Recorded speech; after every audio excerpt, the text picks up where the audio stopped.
Dans l'étude le Daf Tzadé Tête dans Masechet Bava Kama, et nous reprenons quelques lignes à la fin du Daf Tzadé Chet, un peu après la Mishnah.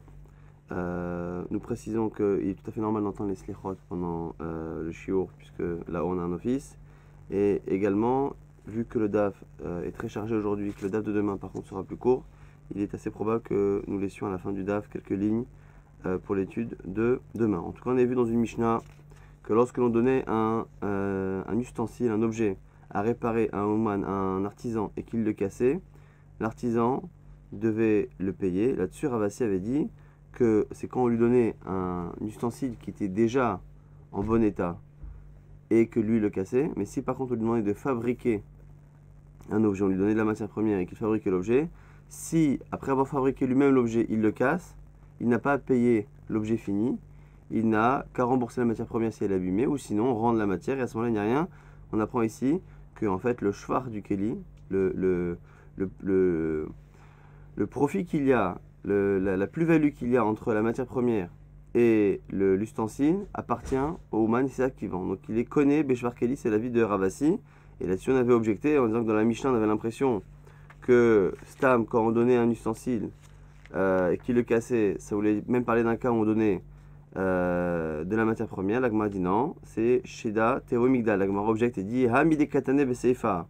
Mais le problème c'est que Sheda Tevo Migdal, c'est marqué à la fin de la Mishnah. Donc ça veut dire que le début ne l'est pas. Hamide Katane Seifa, Sheda Tevo Migdal, Migdal Derecha Etzim. Puisque dans le second cas de la Mishnah, on parle d'un cas où on lui a donné une boîte ou une armoire. C'est-à-dire que dans le premier cas, on lui a donné que de la matière. Amré non. Pirouché comme Faresh là. Non, la fin de la Mishnah est une explication du début de la Mishnah et non pas un second cas. Ketsa Natan Leomanim Letakanim Vekilkelu. C'est quoi l'exemple du premier cas qui était cité dans la Mishnah? Et c'est pour ça qu'on enchaîne et qu'on dit Chavin Shalem, Kegon Shinatan Lachara Shida Tevo Migdal. Donc en fait, ce qu'on pensait être un second cas dans la Mishnah est finalement qu'une précision sur le domaine d'application du premier cas. Chename Mistabra. Et en plus, tu es obligé de dire comme moi que c'est bien une explication et pas un second cas. C'est Mistaber, c'est logique. Ketsa de Katane. Et Isal Kadatar Reisha Etzim. Car si tu voulais dire, comme toi, que c'était deux cas. Le premier cas, c'est un cas par opposition au second cas, un cas où on a donné de la matière, on lui donne du bois, et on lui demande de nous faire un objet. Si dans le premier cas, tu m'enseignes déjà qu'un artisan à qui j'ai laissé du bois, qu'il en a fait un ustensile, et qu'après il a cassé l'ustensile, il doit me payer tout l'ustensile fini, et non pas que la matière première. Si déjà, je suis propriétaire de cet ustensile alors que c'est lui qui l'a fabriqué, a fortiori si je lui donne mon ustensile tout fait et qu'il me le casse. L'amrinan Ouman Konevishvar Kelim, Shidat Evo Migdal Mibaya. Quand je lui donnais un Shidat Evo Migdal, c'est évident. Donc du coup, nous dit la Gemara, on est presque obligé de dire que c'est un seul et même cas, puisque sinon on ne comprend pas. La Gemara dit Mishumha Loeria. Il dit ça, c'est pas une vraie objection ce que tu dis. Pourquoi? Parce que le fait que dans la Mishnah on cite des cas qui ne sont pas nécessaires, c'est pas très grave. Tana Sefa les Galoyerecha. Des fois, on cite un cas qui n'est pas nécessaire, mais qui permet par opposition de définir le premier. Chez l'automarécha chez la Tevomigdal, pour pas que si on pensait qu'il y avait deux cas, on pourrait très bien aller à la Mishnah en disant voilà, on cite le premier cas, et pour justement mieux définir le premier cas, on en cite un deuxième pour que tu comprennes quelle est la nature du premier. En disant le premier cas, il est un peu ambigu, en citant un second cas qui me parle d'un objet réellement déjà fini chez la Tevomigdal, tu apprends par opposition que le premier cas c'est un cas où il n'y avait que de la matière. Donc aval ha'etzimlo, tane seifa, shidat tevo migdal, miklal derecha etzim va filoachi, chayiv le shalem. Donc du coup, ce que la Gemara dit, c'est que vraiment on n'a pas de preuve, ni pour l'un ni pour l'autre. On peut très bien imaginer que la Mishnah parle de deux cas, c'est-à-dire que le premier cas c'est la matière qu'on a donné à un ouman, à un artisan. Dans le second cas, on lui a donné un ustensile à réparer. Quoi qu'il arrive, on nous dirait ici qu'à chaque fois qu'il l'a cassé, il doit nous payer la totalité. Soit, on peut lire très bien comme Ravassi, que en fait, il y a un seul cas.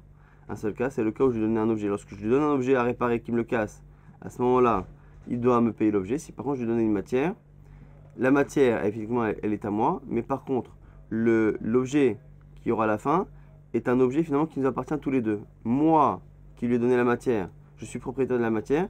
Et lui, il est propriétaire, on va dire, de la forme, du shvar keli, de la plus-value qu'il y a apporté.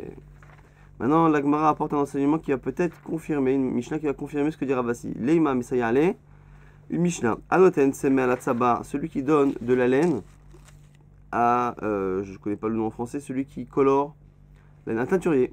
il met la couleur sur la laine, donc il apporte de la laine brute, et l'autre lui met une couleur. Vegdichou yora, donc à l'époque il mettait dans une marmite et il mettait des colorants, des plantes pour colorer, et l'artisan s'est trompé, il a laissé le feu et il a brûlé la laine de la personne. Notenlo et deme simro, il lui donne la valeur, il doit lui rembourser la valeur de la laine.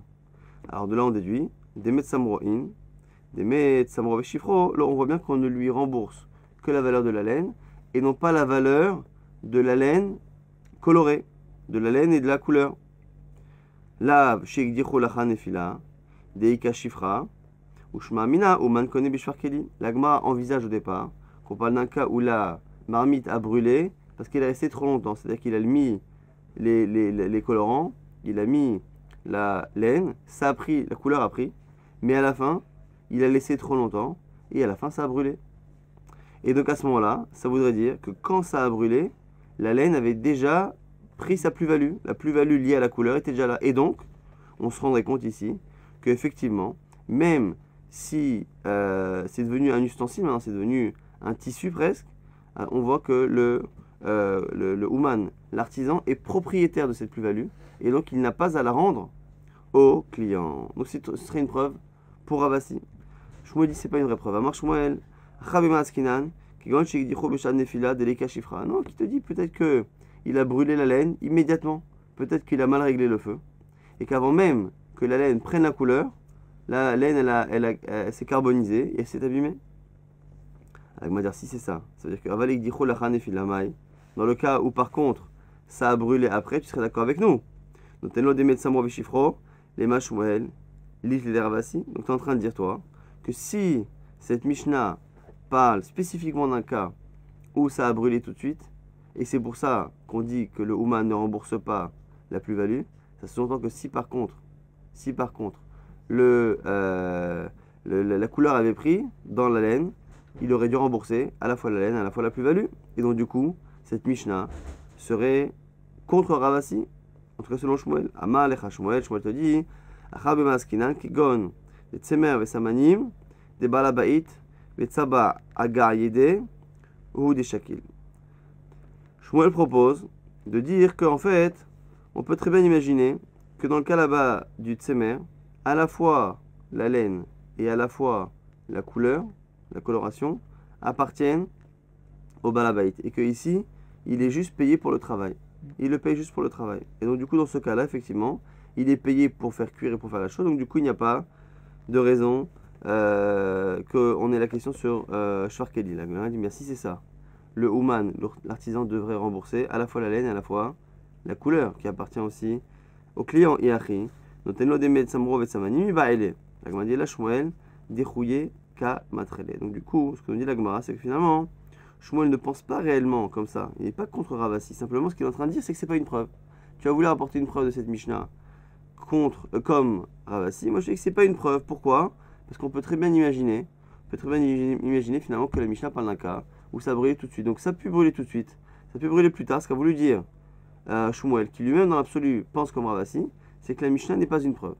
Donc on n'a pas forcément besoin de déduire. L'explication que Shmuel a eue de la Mishnah ne veut pas dire qu'il pense contre Ravasi. Et donc à ce moment-là, on a toutes les conséquences qu'on a posées. Pas du tout. Il a juste dit que c'est pas une preuve. On essaie maintenant, encore une fois, d'être makché, de poser une couchée à ce Ravashi. Tashma. Hanoten talito le oman, celui qui donne un vêtement à un artisan. Gmaro veodiao, donc il lui a demandé à quelqu'un de réparer donc son vêtement. Il termine et il lui fait savoir. Il dit voilà, il l'appelle, il dit voilà, j'ai terminé. Un philo mikal vadasar yamim et non envers la bishum maltalin. Même d'ici 10 jours, et bon 10 jours c'est un grand mot, mais globalement, il n'y a pas de sourd de l'otaline. Alors l'otaline, c'est l'interdit que la Torah nous donne de laisser passer une journée lorsque quelqu'un a travaillé et qu'il doit avoir un salaire. On ne doit pas laisser passer le coucher du soleil, on ne doit pas laisser passer la journée, on doit le payer dans l'immédiat. Et ainsi on nous dit que si c'est un artisan qui a terminé une réparation d'un vêtement et que le vêtement est chez lui, même si on dépasse les 10 jours pour venir le régler, on ne transgresse pas l'otaline. Netanalo, par contre, dès qu'il nous l'a rendu, l'objet, la moitié au milieu de la journée, dès que le soleil se couche, on verra la mishum baltaline, c'est là que l'on transgresse l'otaline. Et alors du coup, la Gemara nous explique là. Ve'is al kadatar, uman kone beshar keli. Et si on pensait comme Ravasi, que l'artisan est propriétaire de la plus-value qu'il y a. Amay envers, Mishum Baltalin, pourquoi la Baltalin? Baltalin, c'est lorsque il y a un salaire, c'est-à-dire que la personne a travaillé et que la personne est censée être rémunérée pour son travail. Je lui demande de vendanger mes vignes, à la fin, je le paye pour le travail qu'il a effectué. Or, selon Ravasi, lorsque l'on donne un travail à faire à un artisan, on ne le paye pas pour un travail, c'est lui qui nous vend la plus-value à la fin. Ce qui veut dire qu'en fait, c'est deux visions totalement différentes. Est-ce que lorsque je vais chez un artisan, je lui demande de me réparer mon vêtement, est-ce que je le paye pour les actions qu'il fait, ou est-ce que pas du tout? Je lui laisse un vêtement qui est à moi, il va faire une réparation, la réparation qu'il va faire dedans, ou la plus-value qu'il va intégrer dans le vêtement, lui appartient. Et comme il lui appartient, lorsque moi je vais récupérer le vêtement, je suis contraint de racheter la part qu'il possède dedans, qui est justement cette plus-value. Si le client ne fait que racheter la propriété que l'artisan a, il n'y a pas de l'otaline. L'otaline est un interdit qui concerne un patron qui est face à un ouvrier et qui doit lui donner son salaire journalier. Amar, Ramari, Bered, Ravkana, Begarda, des Sarbella, Delika, Chifra. La Gemara dit non, c'est pas obligé de dire que là-bas c'est contre Ravasi. Peut-être que là-bas, on parle d'un vêtement qu'il faut de temps en temps, souvent c'est des vêtements qui étaient faits en peau avec des poils et qu'il fallait parfois brosser ou passer une sorte de lame pour enlever les poils superflus. Donc en fait, finalement, il n'y a pas réellement de gain, au contraire. À la limite, très souvent, on déplume un peu la peau et donc du coup, il n'y a pas réellement de shvar. Il m'a dit sauf. Les mailles à Havaniale, les rakourés, même si tu dis qu'il n'y a pas de surplus sur l'objet, au final, c'était un vêtement qui n'était pas portable de cette manière, parce qu'il y avait trop de poils ou trop de trucs, et on l'a emmené pour l'adoucir d'une manière ou d'une autre. Les rakourés, on a emmené pour l'adoucir. Kevan, Drakre, Aïnou-Chifra, dès qu'il a fait ce pourquoi on lui a demandé de travailler, ça s'appelle plus ou moins qu'il y a un shvar. La Gemara donne une autre réponse. L'autre sricha, des agrès les biché, bicha bemata. C'est un cas où on n'a pas demandé, on n'a pas payé l'artisan en fonction du résultat, comme un kablan, mais on l'a payé pour ses actions. Donc il va donner des coups sur le vêtement, sauter dessus, passer un rasoir, ainsi de suite. Pour chaque coup qu'il va donner, on va le régler à la fin. Donc c'est un cas un peu particulier. Et avant cette réponse-là, qu'on a pensé dire peut-être que, puisqu'il n'y a pas réellement de shvar très fort, on considère que à ce moment-là on peut. La Gemara dit mais ça y allait, ça confirme l'avis de Rav Shechet. Des Baroumini mais Rav Shechet, on a posé la question à Rav Shechet. Kablanout, envers la Mishum Baltalin, o et non envers. Est-ce que lorsqu'on a un kablan, quelqu'un à qui on a demandé, voilà, je te paierai lorsque tu auras terminé de construire cette maison, de construire cette pièce. Donc on le paye au résultat, on le paye sur l'action. Est-ce qu'il y a l'otaline ou pas? Marlé ou Rav Shechet a répondu envers. Oui, on peut transgresser Baltalin, l'otaline par Oulat Sachir, même si on n'a pas affaire à un ouvrier qui est payé comme ça à la journée ou à la semaine, mais qu'on a affaire à un kablan qui a pris sur lui de faire un travail. Maintenant, la Gemara se demande si ce Rav Shechet là dont on parle, est-ce qu'il est en marloquette avec Ravasi? Lema de Rav Shechet, pliga de Ravasi, Rav Shechet est en contradiction avec Ravasi. Pourquoi? Parce que Rav Shechet dit qu'un kablan, donc je lui ai demandé de me faire un travail. Lorsque je lui demande de me faire un travail, à la fin je suis envers sur Baltalin, ce qui veut dire que lorsque je lui demande de me faire un travail, de me fabriquer quelque chose, comme fabriquer même un objet, à la fin finalement si je suis envers sur Baltalin, c'est qu'en fait il est mon salarié. Et donc ça veut dire qu'il n'est pas le propriétaire de la plus-value qu'il a mis dans la matière.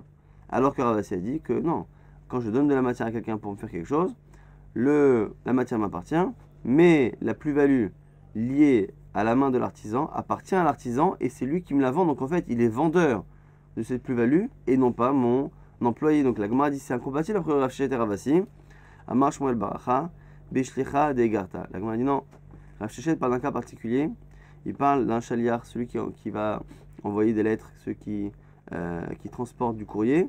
Donc on l'envoie déposer une lettre, on dit voilà tu seras payé si tu as apporté cette lettre à ce destinataire. Et effectivement dans ce cas-là c'est un kablan, et un kablan dans lequel on ne peut pas dire qu'il vend une plus-value qu'il met sur l'objet, parce que là, il ne fait que transporter une lettre ou un colis d'un endroit à un autre.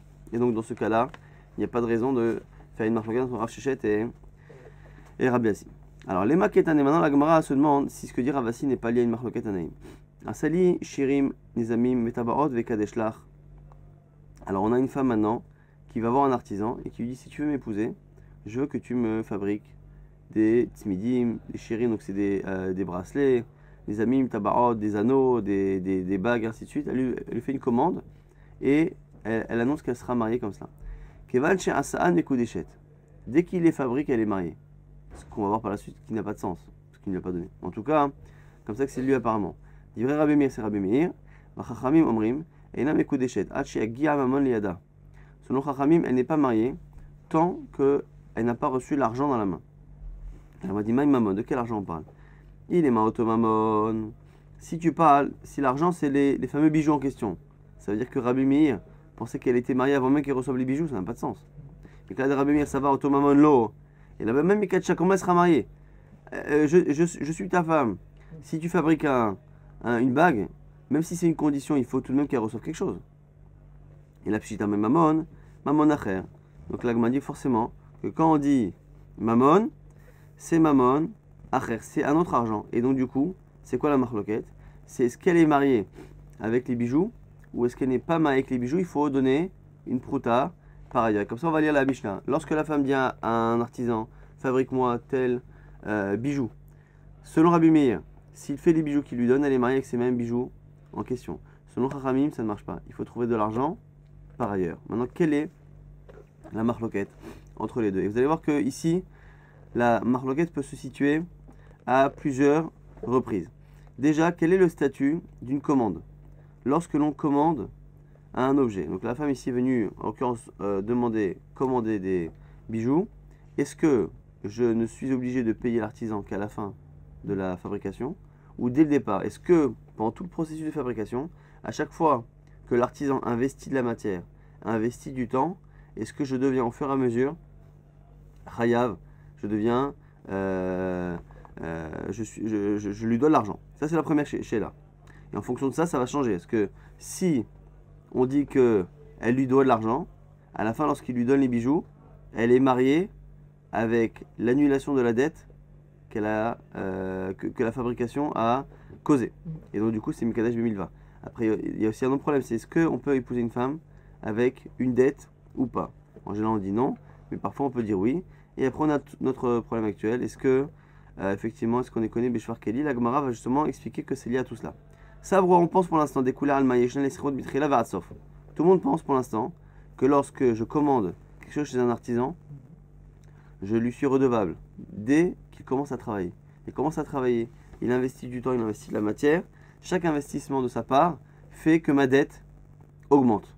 C'est pas la fabrication finale de l'objet qui va créer ma dette, c'est au fur et à mesure. Donc je deviens endetté au fur et à mesure. Donc cette femme-là qui a demandé le bijou, pendant la fabrication, elle est en train de s'endetter petit à petit de la valeur du bijou en question.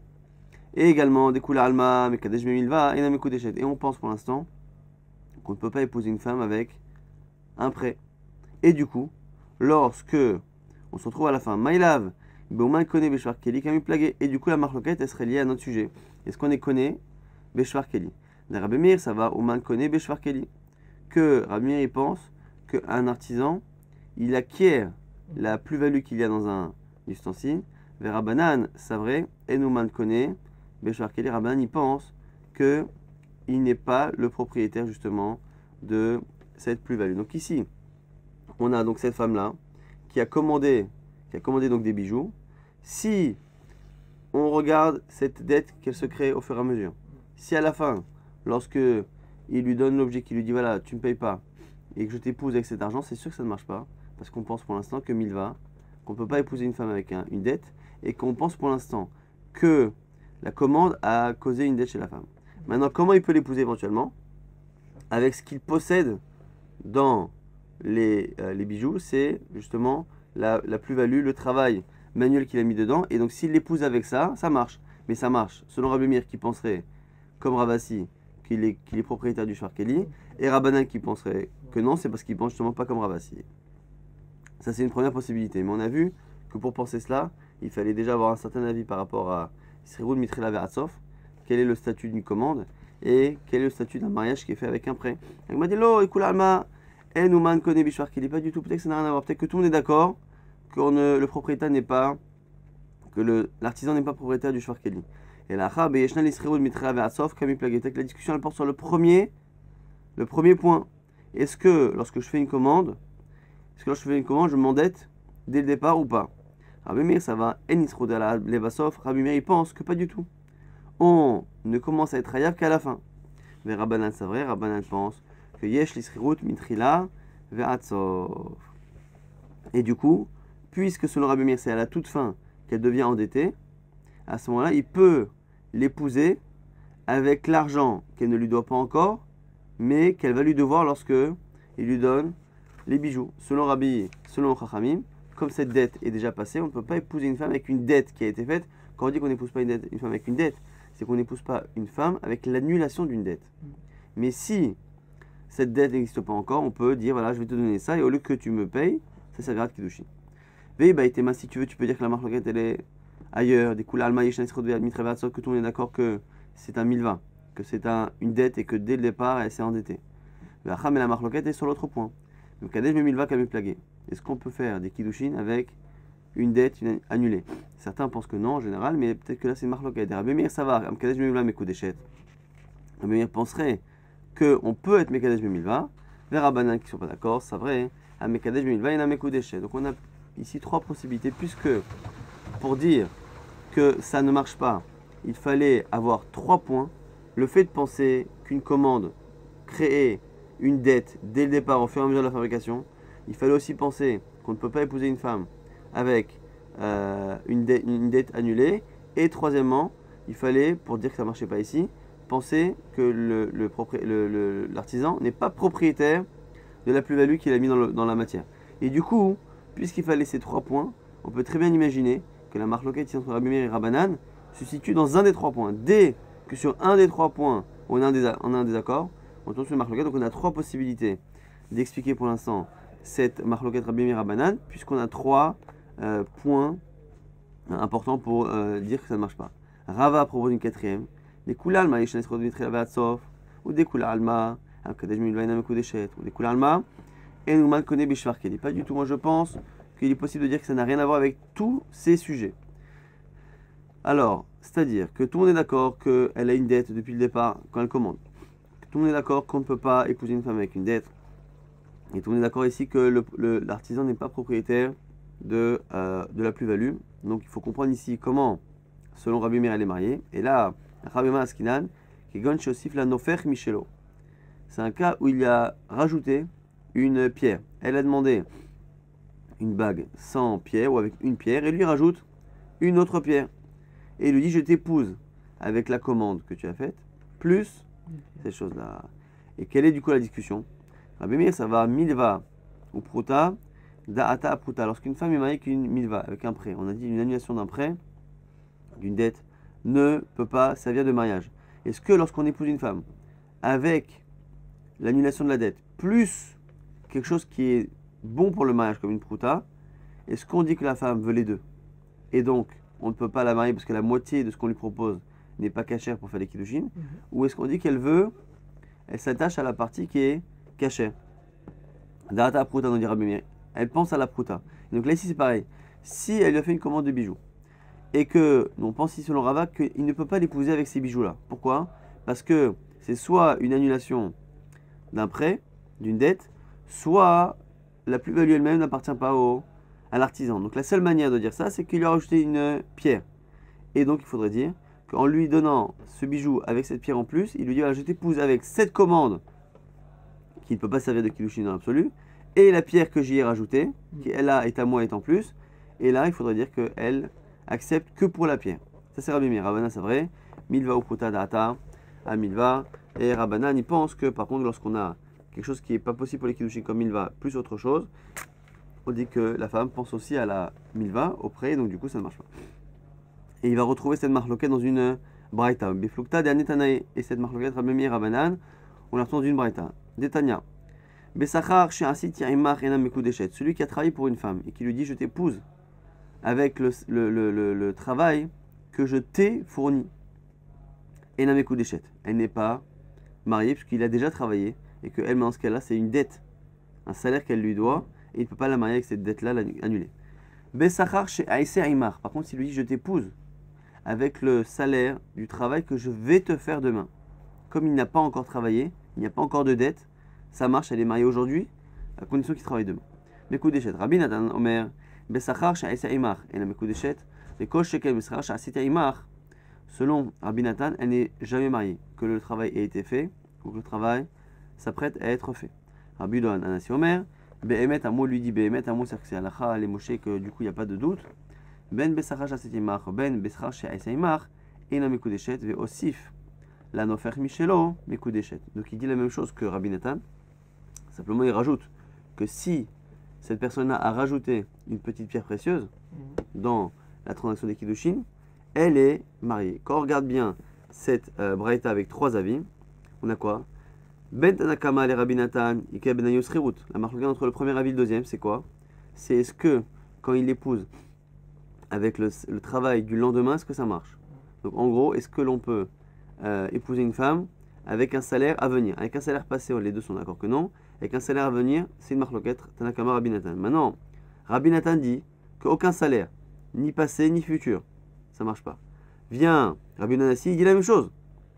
Rabbi Nanassi dit ni salaire passé ni salaire futur, mais il rajoute cette histoire de pierre précieuse. C'est quoi la marloquette entre les deux? Nous dit Rava, Ben Rabbi Nathan et Rabbi Yuda, Hanassi, et Kabenayu Milva Uputa. C'est quoi la marloquette? C'est justement, est-ce que lorsque je fais des kiddushin avec une dette, comme ici le salaire, plus je rajoute quelque chose qui n'est pas une dette, comme une pierre précieuse ou une prouta, est-ce qu'on dit que la femme accepte le mariage que pour la prouta ou pas? C'est la marque de Rabbi Nathan, justement, et Rabbi Yuda, Anassi. Maintenant, nouveau cas, Marche Moël, Tabah Ouman. On a un shochet qui fait la shrita des animaux, Ouman, qui est habitué, qui est professionnel, chez Kilkel, qui a abîmé l'animal, qui l'a rendu, donc Taref. Chayav les Shalem, il a rendu Nevela, il doit payer la valeur de l'animal. Mazikou, parce qu'il a endommagé, il est poché à ou, il est négligent.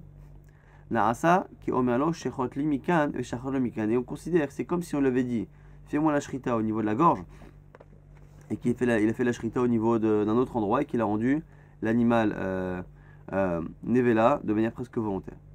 La Gemara s'étonne déjà de la redondance. Iyama, pourquoi tu me dis Mazik Pocha? Pourquoi tu me dis qu'il est un endommageur et un Pocha un fauteur? Iyama Maziku. Alors il m'a dit Lama les male Maziku Pocha. Pourquoi tu me répètes Pocha Mazik? Iyama Maziku. Parce que si je t'avais dit qu'il a causé un dommage, Ava Amina, Anemile Echad et Karavid Besachar. Tu aurais pu penser que c'est que lorsqu'il est payé. Ava Echad et Karavid Bechinam. Mais s'il le fait gratuitement, j'aurais dit Lo. Kamash Malan, Pocha ou Kamash Malan, qu'il est considéré comme un fauteur. Non seulement il cause un dommage, mais il est fauteur, ce qui veut dire que finalement il est coupable qu'il soit payé, ou qu'il le fasse de manière bénévole. Ma object est Tivé, Rabrama Bargrouya Ali Shmuel. On objecte à Shmuel, Anoten Behema la tabar, celui qui donne un animal à un chochet. Venivela, et justement il a rendu Nevela, Ouman, Patour. Si le tabar est un professionnel, il est dispensé. Idiot, si par contre c'est un amateur, Chayav, il doit payer. Ve'imnoten sachar. Et s'il est payé, ben idiot. Ben ouman, Chayav. Donc on a ici Shmuel qui a cité un premier cas et qui a expliqué que de la répétition masique et pochéa, on apprend finalement que dès qu'il est payé, qu'il soit ouman ou pas, il est Chayav. On a maintenant ici un enseignement qui est une braïta, une tosefta, qui nous dit que s'il est payé, effectivement, quoi qu'il arrive, il devra payer, mais par contre, s'il n'est pas payé, le Ouman sera dispensé. Et donc, du coup, c'est contradictoire à ce qu'a dit Shmuel, qui lui a dit que quoi qu'il arrive, un Ouman, un professionnel, paiera. La Gemara dit, Amarle, le'aker mohach. Il lui dit que ton esprit s'embrouille, il est un peu maudit. Alors, les commentaires disent qu'il a manqué un peu de respect dans sa question, ou le fait, il a manqué de respect dans le sens où il n'a pas bien analysé la parole de Shmuel et que s'il avait analysé la parole de Shmuel, il n'aurait pas eu de questions. Ata Omer Abanan, qu'un motif là, et il y a un autre élève qui est venu lui poser une question. Amal lui a dit Ashtar, Shakal Tamaï de Shakal Havrer. Il dit toi, tu as pris la même chose que ton ami, c'est-à-dire qu'en gros, tu prendras la même malédiction. Kamina Lechuana, moi je vous ai dit, ce que je vous ai dit comme enseignement, c'est Rabbi Meir. Kamritoli, Rabbanan, et moi, vous me sortez un enseignement qui, au nom de Rabbanan, vous auriez dû comprendre qu'un c'est Rabbi Meir, l'autre c'est Rabbanan. Amal lo diakta milai, pourquoi vous n'avez-vous pas déduit de mes paroles? Shani Omer, car j'ai dit Mazik hu, Poshéaou, il abîme, il est pocha, il est fauteur. Nasa komalo shechot limikan veshachot lomikan, c'est comme s'il avait de manière volontaire fait la shrita ailleurs, de là où on l'avait demandé. Ma'itle aizvara, qui peut penser une logique pareille? Rabbi Meir, de Amar, mi ba'ele lemir me anafshe. Rabbi Meir pense qu'un homme doit faire très attention à ne pas endommager. On avait parlé de ça au début de la Masechet et on va revoir ici quelques cas.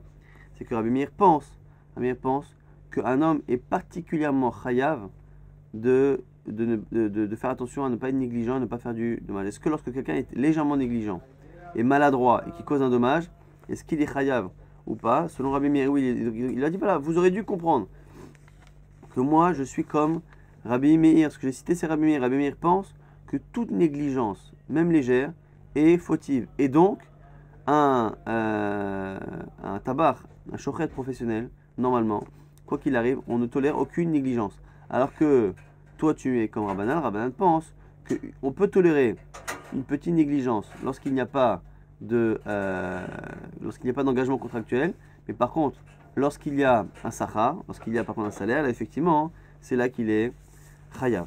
Donc, la Gemara maintenant va se demander, c'est qui ce Rabbi Meir? Il a dit, de manière pshuta, que Rabbi Meir a dit cela. La Gemara dit, et Rabbi Meir? Quel Rabbi Meir?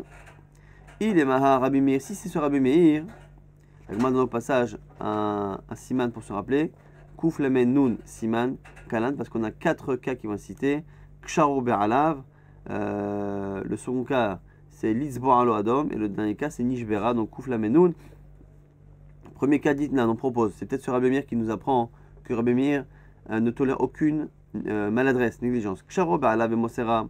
Celui qui a attaché son animal comme il faut et finalement l'animal s'est enfui et a blessé, ben tam ben mu'ad chayav.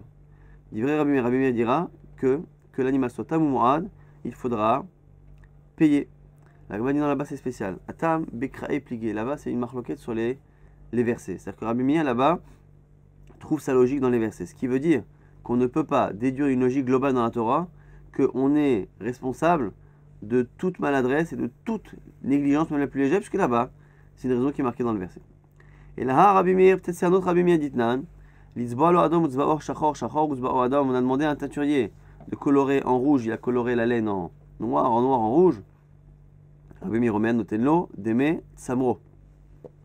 Nous dit Rabbi Meir, le teinturier doit rembourser la valeur du tissu de la laine. C'est spécial. Là-bas, c'est avec ses mains. C'est pas que par négligence il a fait tomber quelque chose. C'est que c'est le Ouman qui a lui-même mis une couleur noire. Là, je voulais une couleur rouge, qui me la mette pas? Je lui demande une couleur rouge, qui me la mette pas? C'est une chose. Mais qu'ils soient venus me mettre, c'est normal qu'ils doivent payer. C'est pas une preuve que Rabbi Meir est très difficile et très strict sur tout ce qui est négligence ou maladresse. Et là, Rabbi Meir, voici le Rabbi Meir qu'on va trouver. Netanya Sedmraita, Nishbera Kado Velo Silika. Celui qui a un objet, une cruche qui s'est cassée, il n'a pas enlevé les morceaux.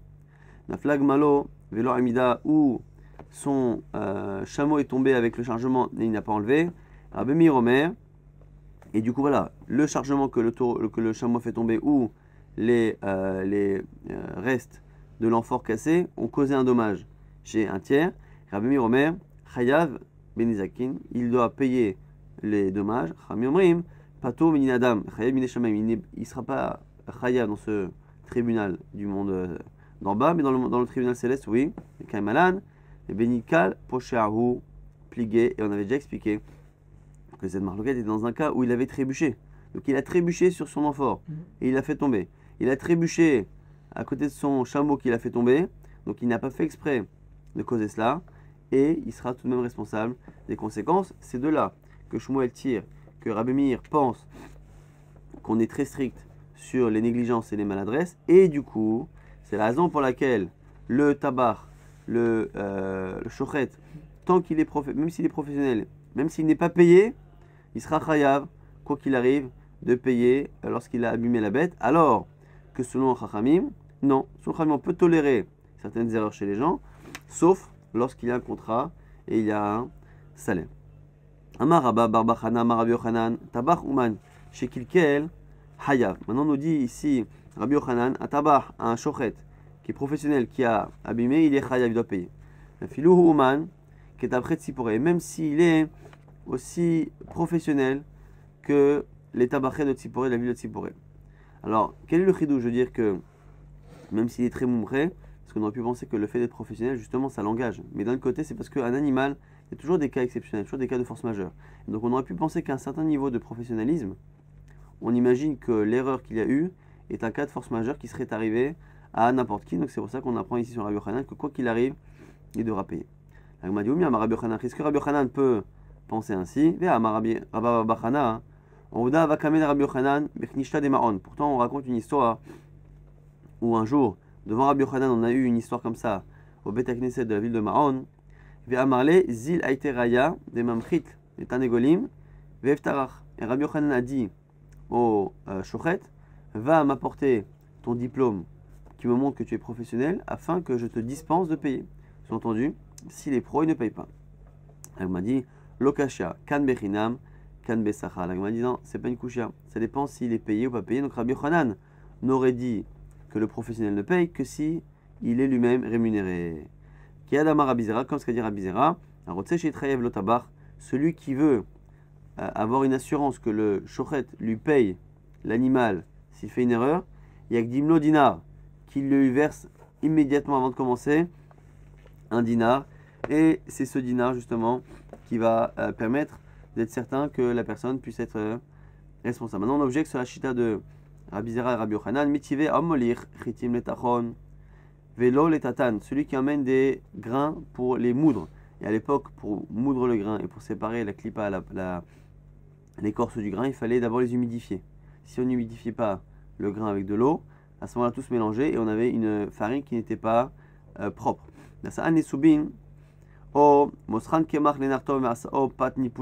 Où il a apporté de la farine chez un boulanger pour qu'il lui prépare la pâte, et il lui a rendu une pâte qui était mal faite, qui ne levait pas, qui se cassait, qui se brisait. Ou bien malatabar menibla, où il a donné un animal à un shochet qu'il a abîmé. On dit qu'il est chaya parce que c'est comme s'il était payé. En disant c'est comme s'il était payé, ça sous-entend qu'il n'est pas payé. Et donc, qu'un tabar, qu'un shochet peut être responsable sans payer, la Gemara corrige et dit non, Emma, mivne shehu, nosé sacha, faut enlever le kaf de la comparaison. Il faut dire finalement qu'il est nosé sacha justement parce qu'il est payé. Maintenant, ayu magrumta de atal ekame d'Erab. Il y a une histoire un jour d'un animal qui a fait une shrita de manière particulière. C'est-à-dire qu'on commençait à faire, il y a deux simanim, il y a deux canaux ici à trancher. Il a fait le premier, après il a penché le couteau et il a rendu taref l'animal, tarfé. Ou patre les tabar, milchalou medame, et il a dispensé le shochet de payer. Rav Kana et Ravasi, Bao Gavra. Et Rav Kana et Ravasi sont venus voir ce bonhomme en question. Amar Lehu, Avid Bach, Rav Tarte. Il dit Rav, il t'a fait deux choses. Donc on a un bonhomme qui a laissé un animal à quelqu'un pour faire la shrita. L'animal, finalement, a été rendu taref. Et il n'a pas fait payer le shochet. Donc du coup, quand il est sorti du Bedin de chez Rav, Ravasi et Rav Kana lui ont dit bon, Rav il t'a fait deux choses. Alors c'est quoi les deux choses qu'il lui a fait? Est-ce qu'en gros il dit il t'a planté deux fois ou est-ce qu'il t'a... Alors Maïtarté, il est Maïtarté les Griota. Si c'est négatif, on dit voilà, Rav il t'a mis deux coups. Il a pas été sympa avec toi deux fois. Hein. Et bah, il est l'air chaud. Normalement il aurait dû dire que ta bête est cachère. Qui est Rabbi Yossi ben Verabuda. Comme Rabbi Yossi Barabuda qui pense que cette bête Mougremet, c'est une autre chez encore dans Choulin, elle est kshera. Et en plus il a dit qu'elle était très fan, donc tu as perdu la bête. Karabanan. Inami et Karbanan. Et au moins, s'il pensait comme Rabbanan que la bête était très faille, il aurait pu au moins être sympa et te dire que le shochet doit payer. Il aurait pu au moins te faire payer le shochet. Ou Mishar et Memar qui a Gavna. La Gemara dit, mais ça, c'est pas possible de dire ça. Imaginez que Ravasi et Rav Kahana seraient venus voir la personne après le Beddin, lui dire en gros ce qu'a dit Rav, c'est pas bien, il n'a pas été sympa ou il n'a pas été compétent, c'est faux, pourquoi? Il y a Tanya Brata qui dit que c'est Loyomar, Ani Mizake Vechaverai, Mechaivin. Même dans un même Beddin, lorsqu'on a plusieurs rabbanim qui siègent et qu'à la fin on a tranché selon la majorité, un des juges qui n'était pas d'accord avec la majorité n'a pas le droit de dire après, tu sais, moi je pense que tu ne dois pas payer. Mais qu'est-ce que tu veux? La majorité dit que tu dois payer. Même ça, n'a pas le droit, parce que ça met en doute le jugement. Valma et c'est Shravera et Rabour Alam. Il ne peut pas dire, voilà, moi je t'aurais bien fait gagner, mais les autres sont plus nombreux que moi. Azelema, Oler Rachil Megalesod. Et là-dessus, on dit dans Michelet qu'il est Oler Rachil, il va et il dit du mal. Il est Megalesod et il dévoile des secrets qu'il ne doit pas dévoiler. Et là, t'as tellement luta. Et donc on est obligé de dire que finalement, c'est pas qu'ils ont dit du mal du jugement de Rav, c'est qu'au contraire, ils ont dit du bien. Pourquoi? Il a été marqué avec toi. C'est qu'il a finalement dit que l'animal était taref, mais il n'a même pas voulu faire payer le shochet. Pourquoi? Dès lors, là, safek issoura, il t'a évité de manger un safek d'un animal qui est taref. Et s'il a fait payer le shochet, en fonction des avis, il aurait pris un safek de te faire éventuellement payer quelqu'un qui ne doit pas payer. Et donc, il t'aurait fait voler. Mais Nahar, il t'a évité un safek de manger pas cachère et un safek de prendre de l'argent de quelqu'un qui ne devait pas. On va rapidement résumer ce qu'on a vu aujourd'hui. On a vu l'avis de Ravasi sur lequel on avait tenté des objections ou des confirmations mais qui n'étaient pas finalement importantes. En tout cas, Ravasi pense qu'on connaît, le Ouman il est connaît Béchouar Kelly lorsque on donne une matière à un artisan pour qu'il en fasse un ustensile. Je ne le paye pas pour le travail qu'il fait, mais en fait il acquiert la plus-value qu'il injecte dans l'objet, dans la matière, et à la fin il me vend cette plus-value. Et donc il y a plein de conséquences, entre autres sur Baltaline. On a vu l'Otaline qui est l'interdit de laisser passer une journée une fois qu'un salarié avait effectué son travail. On a vu qu'on avait des marlokos sur plein de domaines. Est-ce que lorsqu'on faisait une commande à un artisan, est-ce qu'on était redevable qu'à la fin de la fabrication ou pendant tout le processus de fabrication on devient chayav? Après on a vu le marlokos, est-ce qu'on peut épouser une femme avec l'annulation d'une dette ou pas? Et après on a vu également, est-ce que lorsque on pense qu'on ne peut pas épouser une femme avec l'annulation d'une dette, est-ce que si on rajoute autre chose que la dette et qu'on épouse avec les deux, est-ce que ça marche ou pas? Et c'était toutes ces marloquettes là qui pouvaient justifier une marloquette entre Rabbi Meir et Rabbanan sur un cas justement qui était sujet à 4 explications différentes. On avait vu également qu'on avait, on était resté là-dessus, une marloquette entre Rabbi Meir et Rabbanan. Est-ce que on est très strict sur la négligence et la maladresse? Rabbi Meir pense que quel que soit le niveau de négligence, une maladresse, quelqu'un qui trébuche sur quelque chose qui fait tomber son objet et que l'objet après cassé par terre blesse quelqu'un, selon Rabbi Meir il sera chayav. Et l'équivalent qu'on va retrouver chez le Ouman, chez le Tabach Ouman, c'est un shochet qui fait une shrita, qu'il soit payé ou pas payé, s'il abîme la bête, il devra payer. Ça c'est Rabbi Meir. Selon Chachamim, qui pense que une négligence n'est pas forcément si coupable, ils diront qu'à ce moment-là, si le shochet est professionnel et qu'il n'est pas payé, on dira qu'a priori, c'est pas de sa faute. Si par contre il est payé, c'est l'engagement de l'argent qui fait justement, qui sera chayav. Et on a retrouvé cette logique-là dans Rabbi Zera et Rabbi Yochanan qui pensent effectivement qu'un Ouman qui est tabar, un tabar qui est Ouman, un professionnel de la shrita, s'il est payé, il est responsable. S'il n'est pas payé, il n'est pas responsable. Mais à condition qu'il soit professionnel. C'est pour ça que Rabbi Yochanan avait dit, montre-moi ton diplôme, comme tu n'as pas été payé, tu peux être dispensé à condition que tu sois professionnel. Donc on a vu que selon Rabbi Meir, on est chayav dans tous les cas. Selon Rabbi Yochanan et Rabbi Zera, si on est payé, on est chayav dans tous les cas. Si on n'est pas payé, ça dépend. Si on est professionnel, ça va. Si on n'a pas la carte professionnelle, ça ne marche pas.